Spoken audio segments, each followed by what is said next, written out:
அ லிஜோமோல்.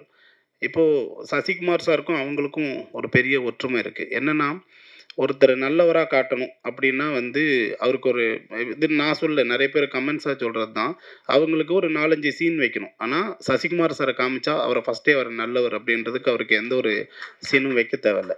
அதுதான் அதே மாரி தான் லிஜோமோல். அதாவது ஒரு பாவப்பட்டவங்க, ஒரு ஏழையானவங்க, ஒரு அனுதாபமானவங்க அப்டின்னா, நீங்க வேற எந்த ஆர்டிஸ்ட்ட போட்டாலும், அவங்களுக்கு ஆரம்பத்துல ஒரு கத சொல்லணும். அவங்களுக்கு நம்ம நெறைய டீட்டெயில் பண்ணணும். ஆனா, லிஜோமோல் அப்படி இல்ல. அவங்க வந்தா போதும், ஓ! இவங்க இந்த மாதிரியான ஒரு கேரக்டர் தான் அப்படின்றது ஈஸியா நமக்கு கனெக்ட் ஆயிடும்.